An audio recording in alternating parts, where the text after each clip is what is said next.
किसान, बदलते भारत की शान।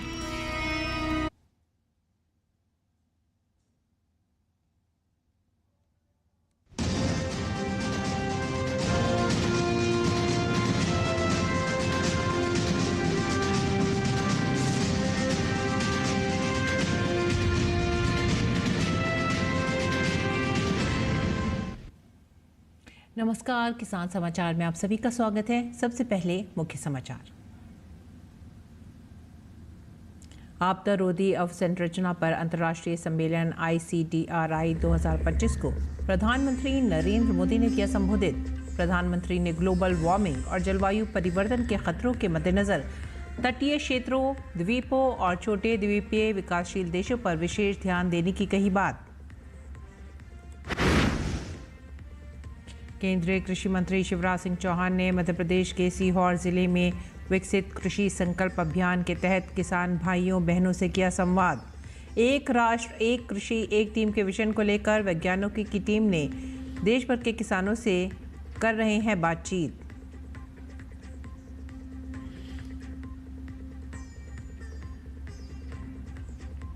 केंद्रीय मंत्री एल मुरुगन ने भारत के कृषि क्षेत्र में परिवर्तन के 11 वर्ष पूरे होने पर कहा कि चाहे वह PM किसान हो, पर ड्रॉप मोर क्रॉप हो, ई-नेम हो या एग्री इंफ्रास्ट्रक्चर फंड, इन क्रांतिकारी पहलों ने की करोड़ों किसानों की प्रत्यक्ष सहायता। केंद्रीय औद्योगिक सुरक्षा बल CISF ने देश भर में तैनात अपनी 434 इकाइयों और फॉर्मेशंस में श्री अन्न के उपभोग के लक्ष्यों को सफलतापूर्वक कर लिया पूरा। जवानों और आम नागरिकों के बीच बढ़ी मिलेट्स के प्रति जागरूकता। खबरें विस्तार से। आपदा रोधी अवसंरचना पर अंतर्राष्ट्रीय सम्मेलन ICDRI 2025 को प्रधानमंत्री नरेंद्र मोदी ने संबोधित किया। प्रधानमंत्री नरेंद्र मोदी ने आपदा रोधी अवसंरचना गठबंधन CDRI में अफ्रीकी संघ को शामिल करने पर अपनी खुशी जताई। प्रधानमंत्री ने ग्लोबल वार्मिंग और जलवायु परिवर्तन के खतरों के मद्देनजर तटीय क्षेत्रों, द्वीपों और छोटे द्वीपीय विकासशील देशों पर विशेष ध्यान देने की बात कही। प्रधानमंत्री मोदी ने आपदा के असर को कम करने के लिए प्रारंभिक चेतावनी प्रणाली और समन्वय को मजबूत करने पर भी जोर दिया। Many countries face disasters and rebuild with resilience. A global digital repository for the learnings and best practices would be beneficial. Third, disaster resilience requires innovative financing. We must design actionable programs and ensure developing nations have access to finance.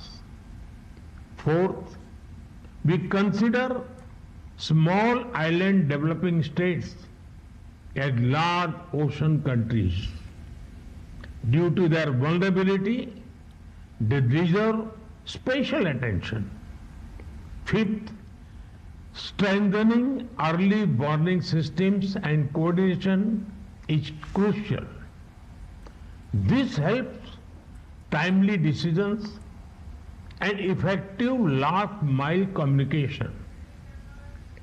I am sure that discussion in this conference will consider these aspects.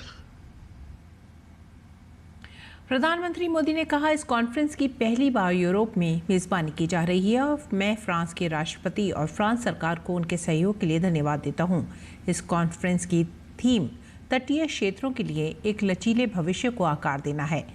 Global warming और जलवायु परिवर्तन के कारण तटीय क्षेत्रों और द्वीपों का भविष्य बड़े खतरे में है। और अब खबरें विकसित कृषि संकल्प अभियान से जुड़ी हुई।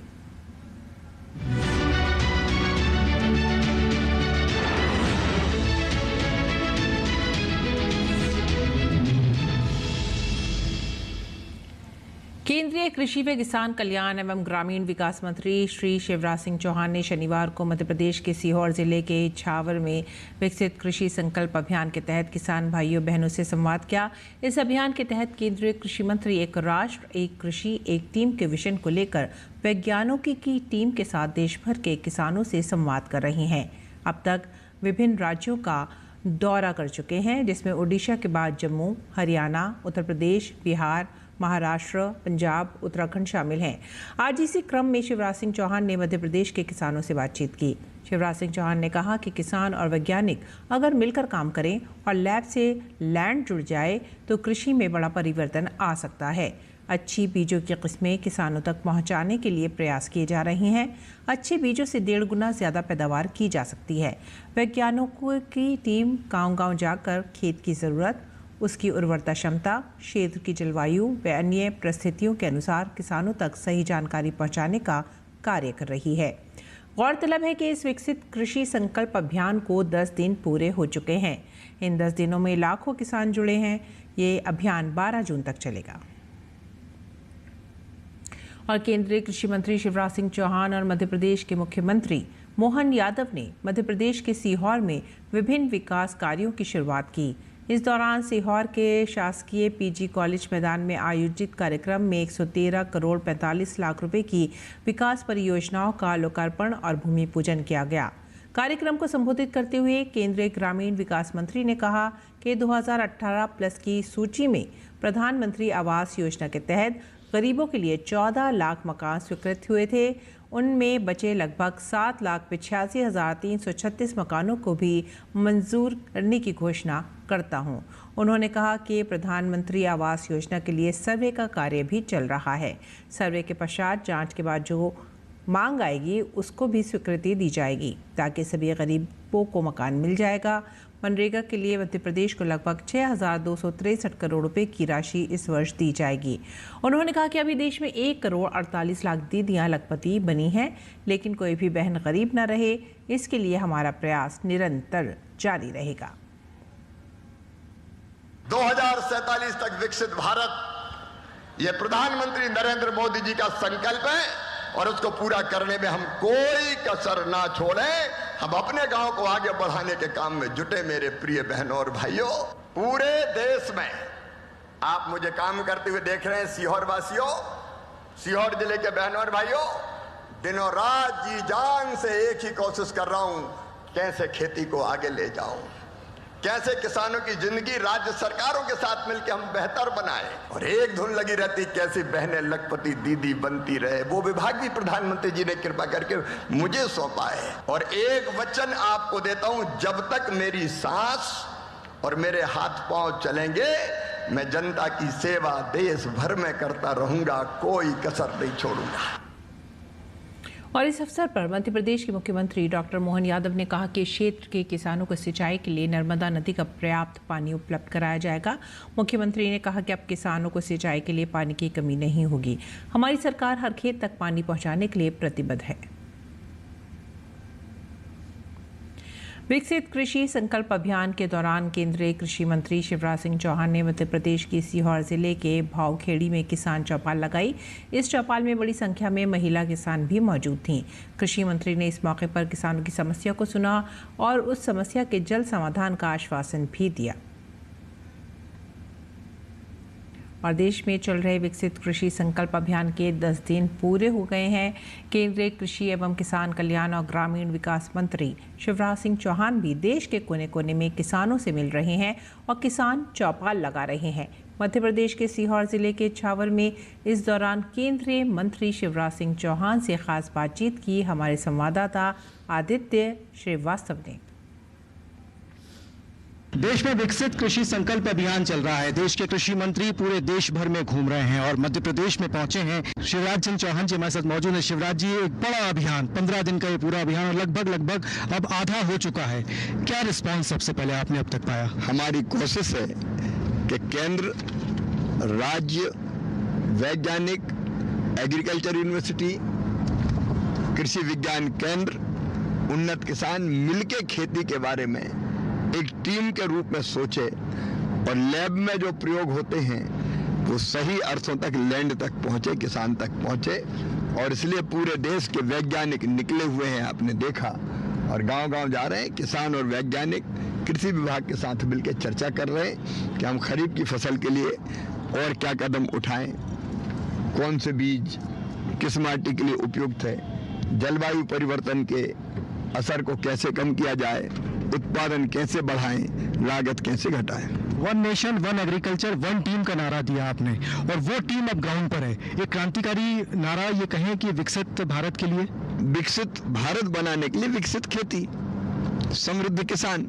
तो मैं ये मानता हूं कि इसका वातावरण बढ़ रहा है कि खेती को और विकसित करना है। जो जरूरत की चीजें हैं वो हम पैदा करें, अच्छे बीजों के माध्यम से उत्पादन बढ़ाएं, अच्छी प्रैक्टिस को एक दूसरे से साझा करें, देश में जिन चीजों की कमी है उनकी खेती भी करें, डाइवर्सिफिकेशन भी होना चाहिए।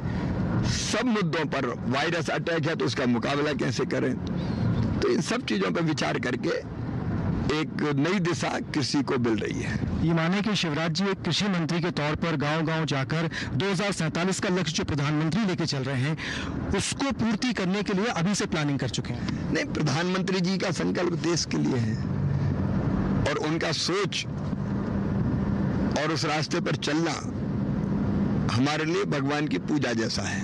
आप कृषि की तकनीकों को जनता को बताते हैं, सोशल मीडिया के माध्यम से भी कल वीडियो आपके आते हैं। क्या आप नई कृषि की तरफ ये देश आगे बढ़ गया है नई तकनीक के साथ? हमको बदलते समय के हिसाब से हमको नई तकनीकी भी लानी पड़ेगी, नए शोध और रिसर्च भी करने पड़ेंगे, नए तरीके खोजने पड़ेंगे।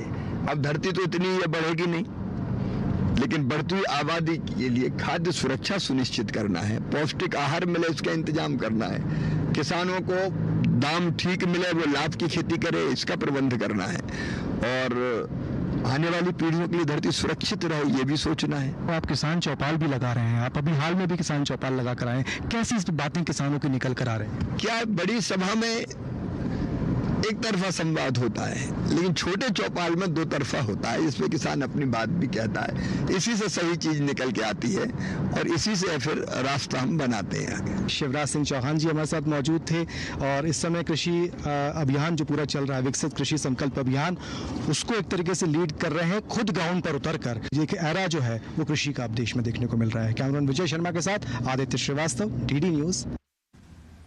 केंद्रीय मंत्री एल मुरुगन ने भारत के कृषि क्षेत्र में परिवर्तन के 11 उल्लेखनीय वर्ष पूरे होने पर एक्स पर अपने संदेश में कहा कि चाहे वह पीएम किसान हो, पर ड्रॉप मोर क्रॉप हो, ई नेम हो या एग्री इंफ्रास्ट्रक्चर फंड हो, इन क्रांतिकारी पहलों ने करोड़ों किसानों को प्रत्यक्ष सहायता, आधुनिक तकनीक और बाजार तक पहुंच के साथ सशक्त बनाया है, जिससे वे अस्तित्व की लड़ाई से आगे बढ़कर आत्मनिर्भर हो रहे हैं। और राजधानी दिल्ली में प्रदूषण का स्तर बढ़ने से हवा की गुणवत्ता एक बार फिर खराब श्रेणी में पहुंच गई है। दिल्ली एनसीआर में ग्रेप 1 के प्रतिबंध लागू कर दिए गए हैं। ग्रेप 1 लागू होने के बाद होटलों व रेस्टोरेंट में कोयले व लकड़ी के उपयोग पर पूर्ण रूप से प्रतिबंध रहेगा। ग्रेप 1 के उपायों के तहत पेट्रोल के पुराने व BS4 डीजल वाहनों पर सख्त निगरानी रखी जाएगी। हमारे देश की बड़ी आबादी आज भी खेती पर निर्भर करती है, लेकिन लंबे समय से सिंचाई की असुविधाएं किसानों की प्रगति में बाधा बनी हुई थीं। इन्हीं चुनौतियों से निपटने के लिए केंद्र सरकार ने वर्ष 2015 में शुरू की थी प्रधानमंत्री कृषि सिंचाई योजना। आइए जानते हैं कि योजना किसानों की जिंदगी कैसे बदल रही है।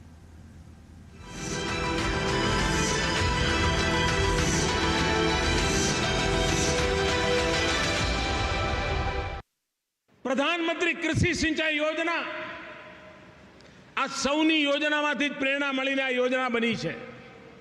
પ્રધાનમંત્રી કૃષિ સિંચાઈ યોજના દ્વારા સમગ્ર દેશમાં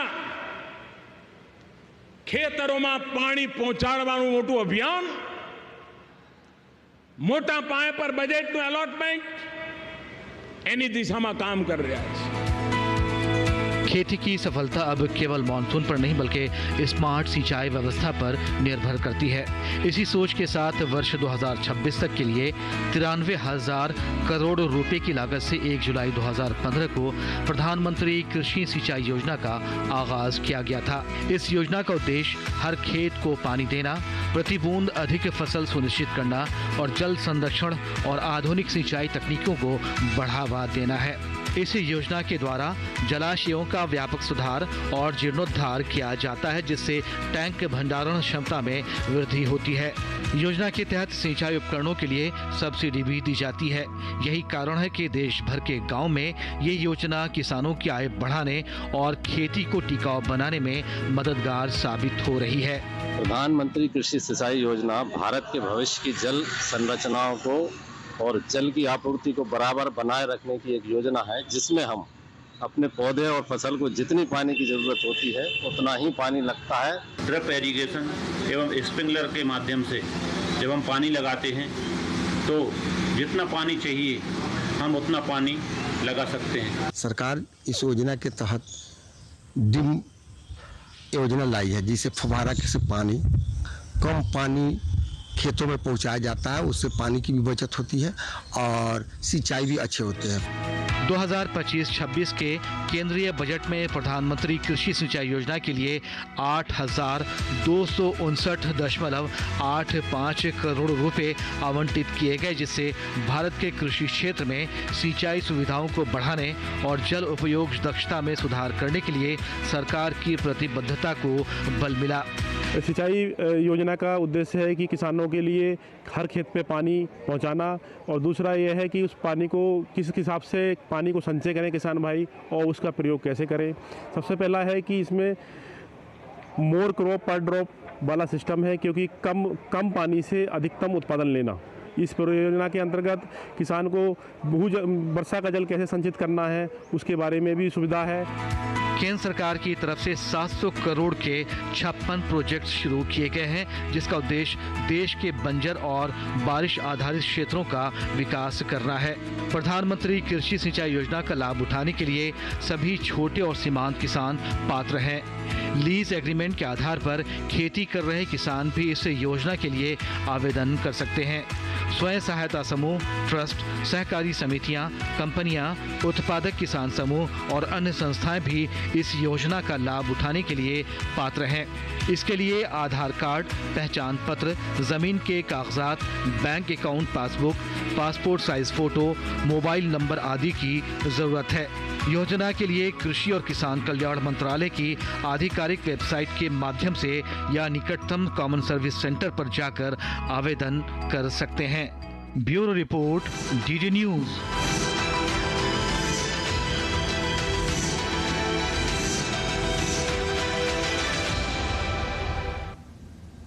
और किसान समाचार में आइए अब जान लेते हैं देश भर का मंडी भाव।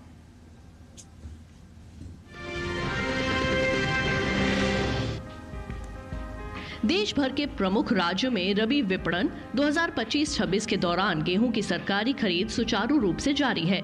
RMS 2025-26 के दौरान गेहूं की खरीद के लिए निर्धारित 312 लाख मीट्रिक टन के अनुमानित लक्ष्य की तुलना में अब तक केंद्रीय पूल में 256.31 LMT गेहूं की खरीद हो चुकी है। इस साल 30 अप्रैल तक गेहूं की खरीद पिछले साल के 30 अप्रैल तक की कुल खरीद 205.41 LMT से अधिक हो चुकी है, जो 24.78% की वृद्धि को दर्शाती है। गेहूं की खरीद करने वाले सभी 5 प्रमुख राज्यों पंजाब, हरियाणा, मध्य प्रदेश, राजस्थान और उत्तर प्रदेश ने पिछले साल की तुलना में इस साल अधिक गेहूं की खरीद हुई है। RMS 2025-26 के दौरान कुल 21 लाख से अधिक किसान लाभान्वित हो चुके हैं और कुल MSP भुगतान 62,155.96 करोड़ रुपए का हुआ है।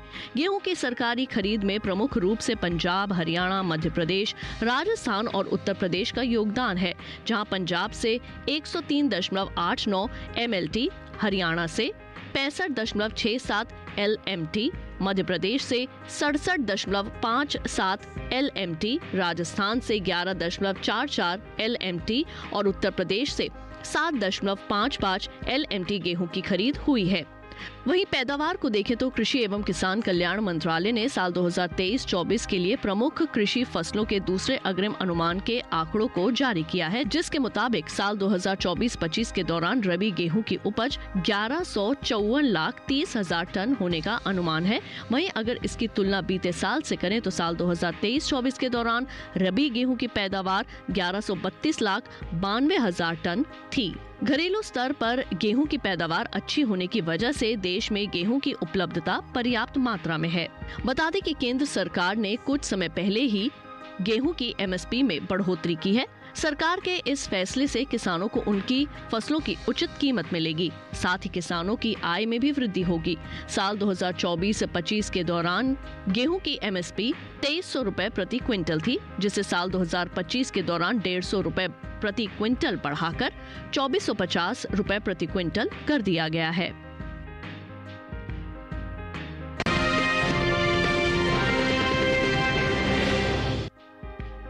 मंडियों में इन दिनों कॉफी की आवक खासी सुस्त बनी हुई है। बात निर्यात की करें तो भारतीय कॉफी दुनिया भर में खूब पसंद की जाती है।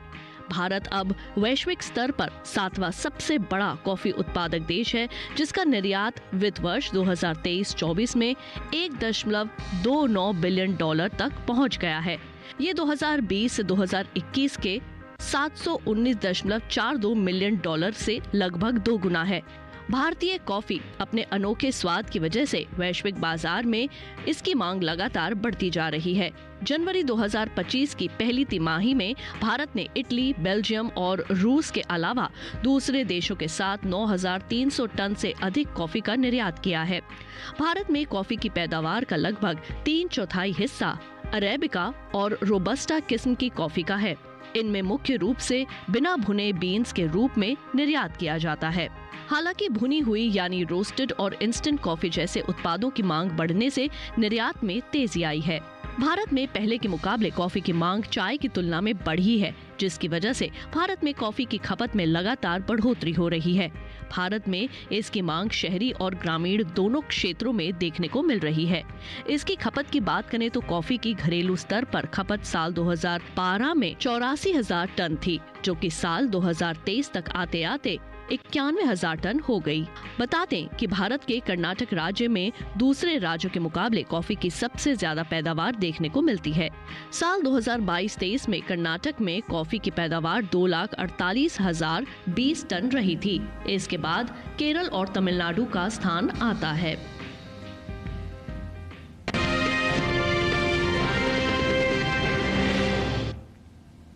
और आइए अब बात करेंगे मौसमी खेती की। किसान इस मौसम में कैसे रखें अपनी खेती का ख्याल, देखते हैं। नमस्कार, आप देख रहे हैं डीडी किसान। मैं हूं AI कृष और आज हम आंध्र प्रदेश, तेलंगाना और कर्नाटक में होने वाली खेती किसानी से संबंधित सलाहों के बारे में पूरी जानकारी देंगे। आंध्र प्रदेश में गन्ने की रोपाई करें, किसान मूंग की बुवाई कर लें, साथ ही चने की बुवाई भी कर सकते हैं। यहाँ मूंगफली के खेत में जरूरत के अनुसार सिंचाई कर लें। आंध्र प्रदेश में बाजरे में कीट लगने की आशंका है। ऐसे में बाजरे में कीटों से बचाव के लिए कृषि विशेषज्ञों की सलाह से कीटनाशक छिड़के। इसके अलावा आंध्र प्रदेश में खरीफ फसलों की बुवाई का समय उपयुक्त है। तेलंगाना में धान की नर्सरी तैयार कर सकते हैं। किसान मूंग के खेत की उचित देखभाल कर सकते हैं। कर्नाटक में चने की बुवाई के लिए खेत तैयार करें। किसान मक्के की बुवाई के लिए भी खेत तैयार कर सकते हैं। यहाँ टमाटर की रोपाई करते रहें, साथ ही हरी मिर्च की रोपाई कर लें। इसके अलावा मूंग की बुवाई के लिए समय उचित है। इसी तरह उड़द की बुवाई कर सकते हैं। कर्नाटक में सोयाबीन बोएं, वहीं बाजरे की बुवाई कर लें। यहीं कपास की बुवाई करें। इसके साथ ही तिल की बुवाई कर सकते हैं। इस समय कर्नाटक के किसान मूंगफली की भी बुवाई करते रहें। इसी तरह कृषि और किसानों से जुड़ी हर महत्वपूर्ण जानकारी के लिए हमारे साथ जुड़े रहिए और देखते रहिए डीडी किसान। धन्यवाद।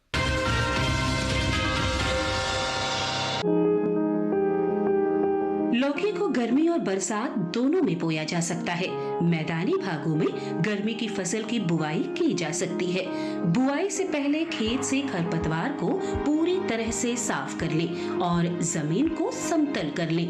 बुआई के लिए 1 हेक्टेयर में संकर किस्म के बीज 5 से 7 किलो, जबकि सामान्य किस्मों के 6 से 8 किलो बीज लें। 1 हेक्टेयर में 100 किलो नाइट्रोजन, 50 किलो फास्फोरस और 60 किलो पोटाश की जरूरत होती है।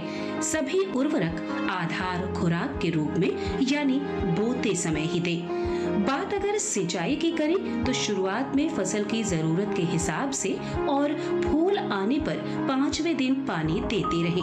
वहीं फसल को खरपतवार से दूर रखने के लिए 2 बार निराई गुड़ाई करें। करीब हर 10-12 दिनों में खरपतवार हटाते रहें। लौकी की बेल काफी लंबी होती है।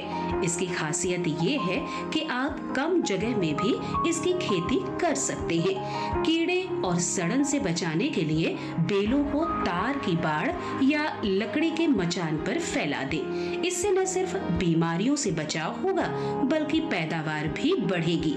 भारतीय कृषि अनुसंधान संस्थान ने इलाकेवार कई उन्नत किस्में तैयार की हैं, जैसे पूसा समृद्ध दिल्ली और एनसीआर के लिए है।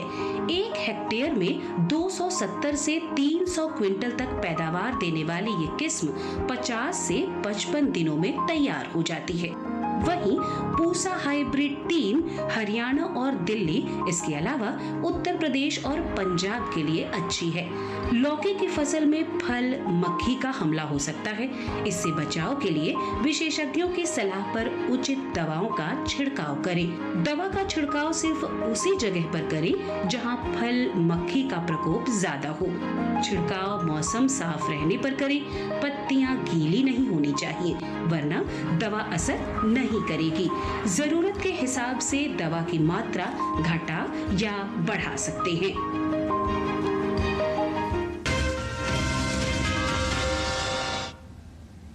खेती किसानी के साथ साथ आइए अब नजर डाल लेते हैं कुछ और महत्वपूर्ण खबरों पर। खास खबर में महाराष्ट्र विधानसभा चुनाव में फेक वोटर लिस्ट के कांग्रेस के दावों को चुनाव आयोग सूत्रों ने खंडन किया। महाराष्ट्र चुनाव में राहुल गांधी की ओर से लगाए गए धांधली के आरोपों पर भाजपा नेता शहजाद पूनावाला ने कांग्रेस सांसद राहुल गांधी के बयान पर निशाना साधा है। असम में बाढ़ की स्थिति में थोड़ा सुधार हुआ। अधिकांश जिलों में बारिश में कमी आई, जिससे कुछ प्रमुख नदियों का जलस्तर घटा। मणिपुर में बाढ़ के बाद हालात अब बेहतर हो रहे हैं। पानी उतर गया है, लेकिन कई इलाकों में ड्रेनेज सिस्टम में प्लास्टिक कचरे के कारण रुकावट पैदा हो गई है। राज्य के बिष्णुपुर इलाके में प्रशासन और स्थानीय लोग इस मुश्किल से निपटने के लिए एक साथ आगे आए हैं।